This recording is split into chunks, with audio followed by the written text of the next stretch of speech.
If you want to join the show, it's 833-99-WORTH. That's 833-999-6784.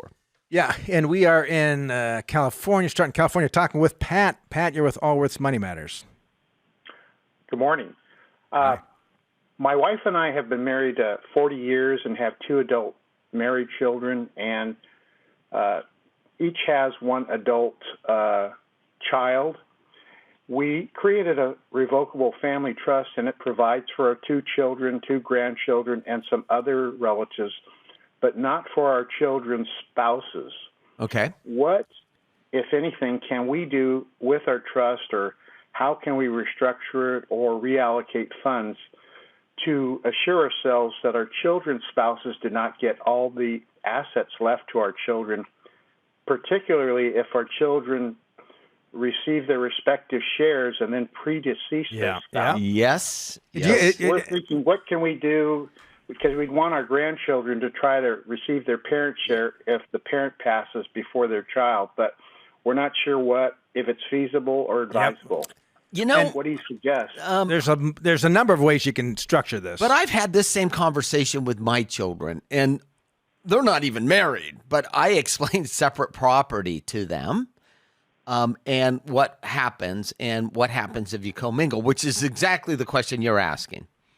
So you're married. So I'm assuming this is a revocable living trust? Yes. Okay. So you can essentially do anything you want. So the way it's structured now, right? So something happened to you and your wife today. The money's going to go, is it 50-50 to your 2 adult kids? Well, it's split up between the kids and the 2 grandkids primarily, and then some residual to others, relatives. And how old are the grandkids? The grandkids, one is 19, the other is 24. And would you give them that cash today would you walk into each one of these and just hand them that money today if it took place? I don't know if we'd hand them their full shares. We'd probably give them a portion. Okay. Yeah. I mean, it's so funny. My oldest is 28. There's no way that I would hand her much of anything. You're really getting revealing today about the family dynamics of the Hansen household, Scott. Oh no, my daughter's awesome. She's got a great little career going for herself and all that. She's self-employed. I just don't. Business. She even told me that one time. Don't give it to me. I wouldn't. A big chunk of cash would not be healthy for me. There we go. So let's talk about some of the options, right? And this is a conversation you need to have with your estate planning attorney. Yeah, we're not attorneys. This isn't legal advice. But we've seen it all. This is a general concept. You can create an irrevocable trust at your death. Okay. Right? It only gets created at your death, so it's you could simple do it now. You could do it today, or you could do it at your death. What's your overall net worth? It's over $1 million. Okay. So then you would have it just created at your death, and then there's restrictions on that actually say how the money is doled out. And so it's revocable, which means you can change it anytime you wish, and that it only kicks in at your death. Or your second death. Or the second death, correct. Yeah. At the second death. And then it would put stipulations on what can be done with that money. Okay. So it doesn't, once that is paid out to your children, they can do anything they want with it because it's their money. They can give it to their spouse. They can give it to their spouse. You can't do anything about it unless you keep it in an irrevocable trust, which, by the way, you may or may not want to do once you figure out the complexities of an irrevocable trust. So an irrevocable trust would file its own tax return. It has a higher tax bracket than a normal. And essentially all those tax brackets get slammed down, so almost the first dollar's at the highest tax rate. That's right. And then there's restrictions on how the money is paid out and to who, but the money's going to get paid out. And an independent trustee. Correct.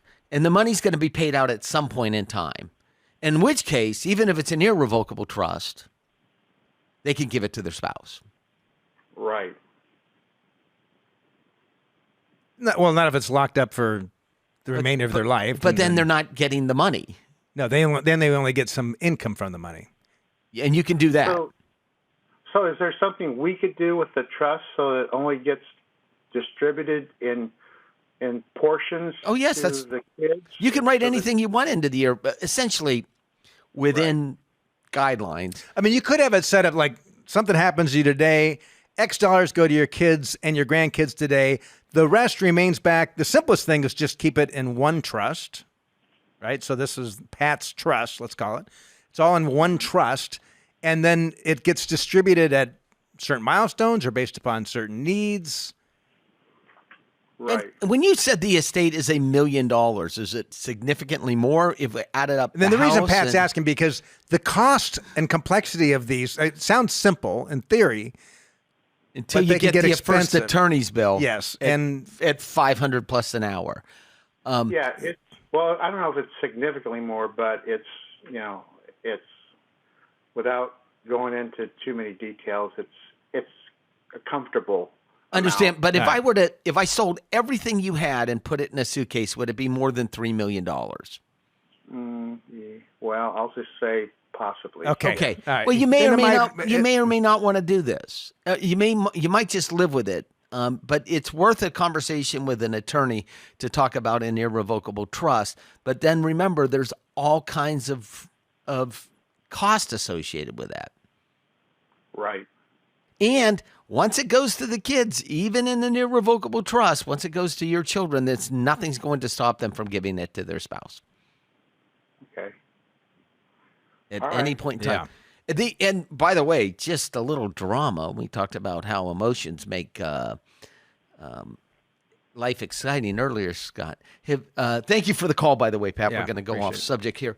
The Murdoch is trying to break his irrevocable. Rupert Murdoch, who's 93, who had given most of the voting shares to his 3 or 4 children, is now trying to revoke the voting share part of it and assign it to just one of the children. And it is in court right now. You talk about rich people drama.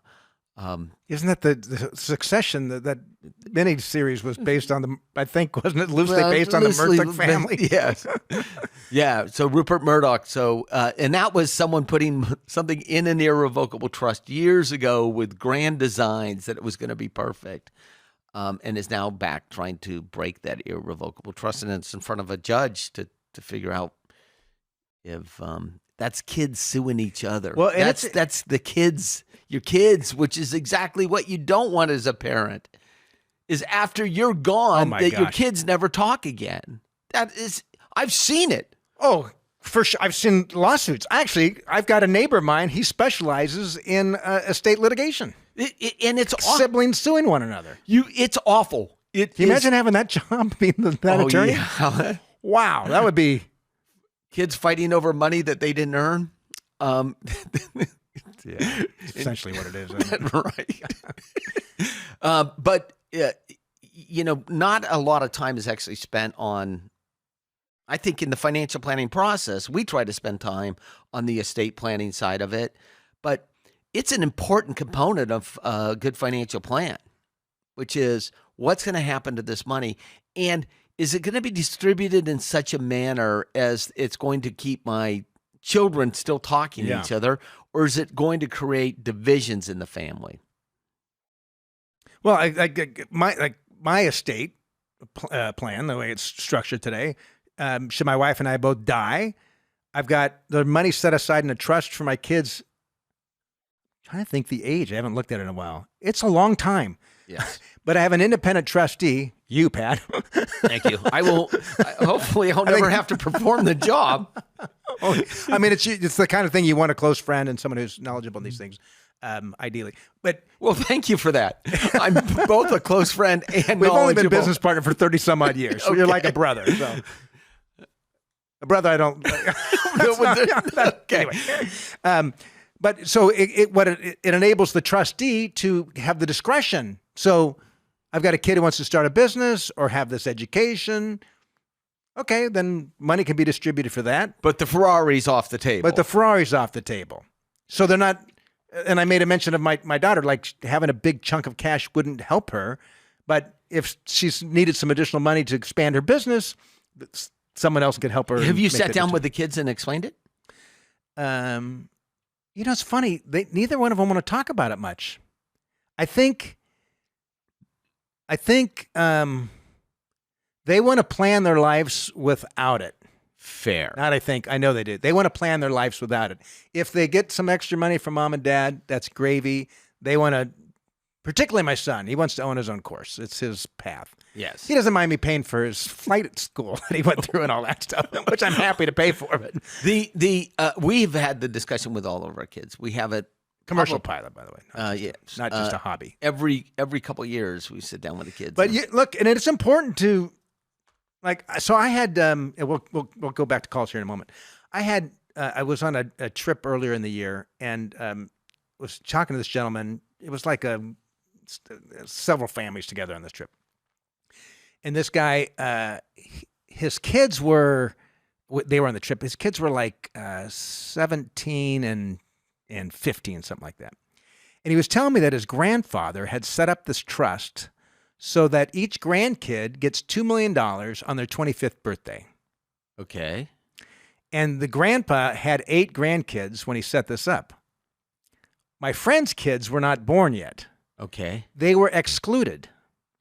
So he's telling me the story, and he says, this might sound strange, Scott, but I'm really grateful my kids are not in line for $2 million on their 25th birthday. I'm glad they were excluded. Wow. And so I said, and he starts telling me about some of his other grandkids. Oh, what happened? There's no restrictions. They knew on their 25th birthday, here's $2 million dropped in your lap. Yes. Which is, listen, Totally unmotivated. when I counsel my clients, I'm like, if your net worth is substantial, you want to dole it out slowly so that they learn. Because the first bit of money that they get, the grandkids or kids, they may make really bad decisions. Money can be it's often an amplifier. It makes people more of what they already That's exactly right. So if they're already industrious, hardworking, servant's attitude, that kind of thing, money will probably make them more of that. But if they're on the other side, and when you're young, your brain's still developing, for crying out loud. I mean, like, well, hopefully our brain is always developing, but when you're young, it is not fully developed. it's okay.